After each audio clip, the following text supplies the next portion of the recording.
ಹನ್ನೆರಡನೇ ಶತಮಾನದಲ್ಲಿ ಜನಿಸಿದ ಒಬ್ಬ ಪ್ರಸಿದ್ಧ ಶರಣೆ. ಮಹಾರಾಷ್ಟ್ರದ ಸಾಂಗಿ ಜಿಲ್ಲೆಯ ಜತ್ ತಾಲೂಕಿನ ಉಮ್ರಾನಿ ಎಂಬ ಸಣ್ಣ ಗ್ರಾಮದಲ್ಲಿ ಇವರ ಜನನವಾಗುತ್ತೆ. ಸಿರ್ಸಮ್ಮ ಮತ್ತು ಅನಂತರಾಯ ದಂಪತಿಗೆ ಹುಟ್ಟಿದ ಮಗುವೆ ಶ್ರೀ ದಾನಮ್ಮ ದೇವಿ.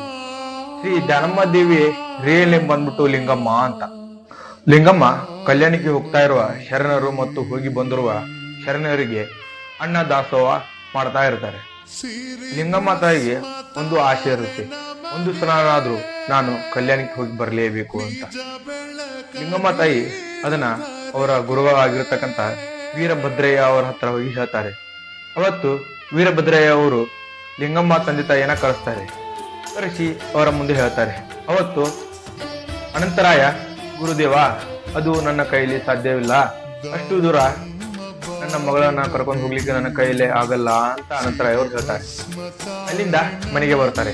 ಮನೆಗೆ ಬಂದ್ಮೇಲೆ ಶಿರ್ಸಮ್ಮ ಅವರು ಅನಂತರಾಯ ಅವ್ರಿಗೆ ಹೇಳ್ತಾರೆ, ಈ ವರ್ಷ ಏನಾದ್ರೂ ನನ್ನ ಮಗಳಿಗೆ ಮದುವೆ ಮಾಡ್ಲೇಬೇಕು ಅಂತ. ಅನಂತರಾಯ ಅವರು ಆಯ್ತು ಮಾಡೋಣ ಅಂತಾರೆ. ಎಲ್ಲಾ ಶರಣರು ಒಂದು ದಿನ ಕಲ್ಯಾಣಕ್ಕೆ ಹೋಗ್ತಾ ಇರೋದನ್ನ ಲಿಂಗಮ್ಮ ಅವರು ನೋಡ್ತಾರೆ. ನೋಡಿದ್ದಾದ್ಮೇಲೆ ಮನೆಗೆ ಬರ್ತಾರೆ. ನನ್ನ ತಂದೆ ತಾಯಿ ಮುಂದೆ ನಾನು ಕಲ್ಯಾಣಕ್ಕೆ ಹೋಗ್ಲೇಬೇಕು ಅಂತ ಹೇಳ್ಬೇಕು ಅಂತ ಅನ್ಕೊಂಡಿರ್ತಾರೆ. ಆದ್ರೆ ಅಲ್ಲಿ ಶಿರ್ಸಮ್ಮ ಅನಂತರಾಯ ಅವ್ರಿಗೆ ಹೇಳ್ತಾ ಇರ್ತಾರೆ, ಈಗಾದ್ರೂ 6 ತಿಂಗಳು ಕಳೆದ್ ಬಿಡ್ತು ರೀ, ಈಗಾದ್ರೂ ಮದುವೆ ಮಾಡ್ಲೇಬೇಕು ಅಂತ. ಆದ್ರೆ ಅನಂತರಾಯ ಅವ್ರು ಹೇಳ್ತಾರೆ, ಇಲ್ಲ, ಲಿಂಗಮ್ಮನಿಗೆ ಒಪ್ಪಿಗೆ ಇಲ್ಲ ಮದುವೆ, ಯಾಕ್ಲಿ ಹೀಗೆ ಮದುವೆ ಬೇಕು ಅಂತ. ಆದ್ರೆ ಶಿರ್ಸಮ್ಮ, ಏನಾದ್ರೂ ಆಗ್ಲಿ, ಈ ವರ್ಷ ಅವಳು ಮದುವೆ ಮಾಡ್ಲೇಬೇಕು, 6 ತಿಂಗಳು ಕಳೆದು 4 ತಿಂಗಳಲ್ಲಿ ಮದುವೆ ಮಾಡ್ಲೇಬೇಕು ಅಂತ. ಆದ್ರೆ ಇದು ಲಿಂಗಮ್ಮಗೆ ಇಷ್ಟ ಇರೋದಿಲ್ಲ. ಆ ಕಾರಣಕ್ಕಾಗಿ ಅವತ್ತು ಲಿಂಗಮ್ಮ ಮನೆಯವರ ಹತ್ರ ಏನು ಹೇಳೋದಿಲ್ಲ. ಹೇಳದ ಕಾರಣಕ್ಕಾಗಿ ಅವರು ಅವತ್ತು ರಾತ್ರಿ ಅಲ್ಲಿಂದ ಹೊರಡಬೇಕಾಗುತ್ತೆ. ಕಲ್ಯಾಣಕ್ಕೆ ಹೋಗುವ ದಾರಿಯಲ್ಲಿ ಒಂದು ಸಣ್ಣ ಗುಡಿಸಲು ಕಾಣುತ್ತೆ. ಆ ಗುಡಿಸಲಲ್ಲಿ ಆರೋಗ್ಯದಿಂದ ಬರುತ್ತಿರುವ ಒಂದು ವಯಸ್ಸಾದ ಮುದುಕಿ ಇರ್ತಾರೆ. ಲಿಂಗಮ್ಮ ಆ ತಾಯಿಯ ಸೇವೆಯನ್ನು ಮಾಡ್ತಾ ಇರ್ತಾರೆ. ಲಿಂಗಮ್ಮ ತಾಯಿಗೆ ನಾನು ಕಲ್ಯಾಣಕ್ಕೆ ಹೋಗ್ಲೇಬೇಕು, ಒಂದು ಸಲನಾದ್ರೂ ಬಸವಣ್ಣ ನೋಡ್ಲೇಬೇಕು ಅಂತ. ಒಂದು ದಿನ ಏನಾಗುತ್ತೆ ಅಂತಂದ್ರೆ, ಬಸವಣ್ಣನವರೇ ಆ ಗುಡಿಸಲಿಗೆ ಬಂದು ಲಿಂಗಮ್ಮನ್ನ ನೋಡ್ತಾರೆ. ಅವತ್ತು ಲಿಂಗಮ್ಮನಿಗೆ ತುಂಬಾ ಖುಷಿ ಆಗುತ್ತೆ. ಆಮೇಲೆ ಬಸವಣ್ಣನವರು ಲಿಂಗಮ್ಮ ಅನ್ನ ದಾಸೋಹ ಮಾಡುವುದನ್ನು ನೋಡಿ ಬಸವಣ್ಣನವರು ಅವತ್ತು ಲಿಂಗಮ್ಮ ತಾಯಿ ಹತ್ರ ಮಾತಾಡ್ತಾರೆ. ಅಮ್ಮ, ಎಷ್ಟಕ್ಕೊಂದು ದಾನ ಧರ್ಮ ಮಾಡ್ತಾ ಇದೀಯ ನೀನು, ಇನ್ಮೇಲೆ ನಿನ್ನ ಹೆಸರು ಲಿಂಗಮ್ಮ ಅಲ್ಲ, ದಾನಮ್ಮ ಅಂತ ಕರೀತಾರೆ. ಅವತ್ತಿಂದ ಆ ತಾಯಿಗೆ ದಾನಮ್ಮ ದೇವಿ ಎಂದು ಹೆಸರು ಬರುತ್ತೆ.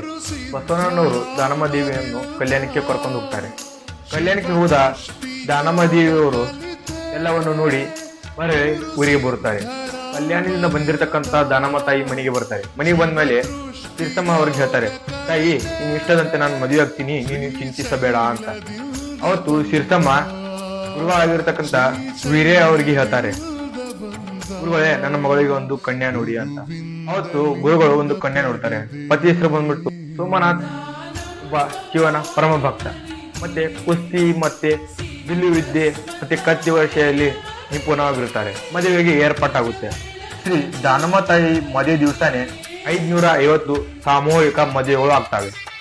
ಇದು ದಾನಮ್ಮ ತಾಯಿಯ ದೇವಸ್ಥಾನ ಗುಡ್ಡಾಪುರ. ಈ ದೇವಸ್ಥಾನದಲ್ಲಿ ತಾಯಿಗೆ 3 ಸಲ ಪೂಜೆ ಆಗುತ್ತೆ. ಮೊದಲನೇ ಪೂಜೆ ಸಣ್ಣ ಬಾಲಕಿದು, ಎರಡನೇ ಪೂಜೆ ವಯಸ್ಸಿನ ಹೆಣ್ಣು ಮಗಳದ್ದು, ಸಂಜೆ ಕಡೆ ವಯಸ್ಸಾದ ಅಮ್ಮನ ಪೂಜೆ. ಕಲ್ಯಾಣಪುರಕ್ಕೆ ನಡೆದು ಬಸವಣ್ಣನವರ ನೆನೆದು, ಕಲ್ಯಾಣಪುರಕ್ಕೆ ನಡೆದು ಲಿಂಗಮ್ಮ ನಾಮ ತೊರೆದು, ಲಿಂಗಮ್ಮ ನಾಮ ತೊರೆದು ದಾನಮ್ಮನಾಗಿ ಮೆರೆದೆ.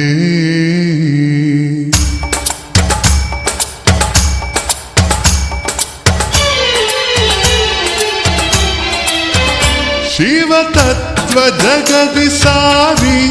ಈ ದೇವಸ್ಥಾನದಲ್ಲಿ ವಿಶೇಷತೆ ಏನಪ್ಪಾ ಅಂತಂದ್ರೆ, ನಾವು ಮನೆಯಲ್ಲಿ ಅಡಿಗೆ ಮಾಡಿ ದೇವಸ್ಥಾನಕ್ಕೆ ಹೋಗಿ ದೇವರಿಗೆ ನೈವೇದ್ಯವನ್ನು ತೋರಿಸ್ತೀವಿ.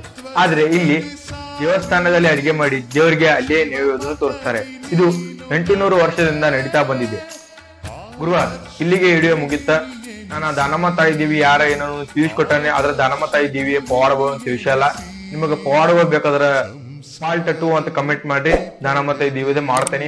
ಮತ್ ಹಂಗ ಈ ವಿಡಿಯೋದಾಗ ಏನಾರು ಸ್ವಲ್ಪ ತಪ್ಪೋದು ಇದ್ರ ಹೊಟ್ಟೆ ಹಂಗ ಹೋಗಾಕ್ ಹೋಗ್ಬೇಡ್ರಿ. ನಿಮ್ ಕಡೆ ಒಂದ್ 2 ನಿಮಿಷ ಟೈಮ್ ಇದ್ರೆ ನಾನು ನಿಮ್ ಜೊತೆ ಮಾತಾಡ್ತೀನಿ, ಒಂದ್ 5 ನಿಮಿಷ. ಪ್ರತಿಯೊಬ್ರು ಯಾರ್ಯಾರು ಸಬ್ಸ್ಕ್ರೈಬ್ ಮಾಡಿರಲ್ಲ ಪ್ರತಿಯೊಬ್ರು ಸಬ್ಸ್ಕ್ರೈಬ್ ಮಾಡ್ರಿ. ವ್ಯೂಸ್ ಅಂತ್ರಿ ಹೊಂಟೆಲಿಂದ 30, 40, 50 ವ್ಯೂಸ್ ಲಾಸ್ಟ್ ಆಗತೈತಿ. ವ್ಯೂಸ್ ಹೋಗಲ್ತ ಕಾಂತಿವೀರ ಸಂಗೊಳ್ಳಿ ರಾಕ್ ಗಾರ್ಡನ್ ಆದ ಒಂದ್ 2000 ವ್ಯೂಸ್ ಹೋಗಿತ್ತ. ಅದನ್ನ ಬಿಟ್ರ 500 ಮೇಲೆ ಯಾವ ವ್ಯೂಸ್ ಹೋಗಿಲ್ಲ, ಸಪೋರ್ಟ್ ಇಲ್ಲ. ರಿಯಲ್ ಹೇಳ್ಬೇಕಂತಂದ್ರ ನನ್ನ ಯೂಟ್ಯೂಬ್ ಚಾನಲ್ ಒಳಗ ಬರೀ 86 ಸಬ್ಸ್ಕ್ರೈಬರ್ಸ್ ಇಷ್ಟ ಅದಾರಿ, ಸಬ್ಸ್ಕ್ರೈಬರ್ಸ್ ಇಲ್ಲ. ಪ್ಲೀಸ್ ಪ್ರತಿಯೊಬ್ರು ಸಬ್ಸ್ಕ್ರೈಬ್ ಮಾಡ್ರಿ. ಮತ್ತೆ ಇದನ್ನ ಲಾಸ್ಟ್ ವಿಡಿಯೋ ಅಂತ ಹೇಳ್ತೇನ್ರಿ ನಾನು. ಸಬ್ಸ್ಕ್ರೈಬರ್ಸ್ ಕಂಪ್ಲೀಟ್ ಆದ್ರ ಮಾನಿಟೈಸೇಷನ್ ಆನ್ ಆಗತ್ರಿ. ಮಾನಿಟೈಸೇಷನ್ ಆದ್ರ ಪ್ರತಿಯೊಂದು ಕಡೆ ಹೋಗಿ ವಿಡಿಯೋಸ್ ಮಾಡಾಕ ನನಗೂ ಚಲೋ ಅನಿಸ್ತೈತ್ರಿ. ಆದ್ರೆ 86 ಸಬ್ಸ್ಕ್ರೈಬರ್ಸ್ ಸ್ವಲ್ಪ ಹೇಳ್ತಾರ, 86 ಸಬ್ಸ್ಕ್ರೈಬರ್ಸ್ ಹಂಗ ಹಿಂಗ ಅಂತ. ಪ್ಲೀಸ್ ಪ್ರತಿಯೊಬ್ರು ಸಬ್ಸ್ಕ್ರೈಬ್ ಮಾಡ್ರಿ ಗುರುಗಳ.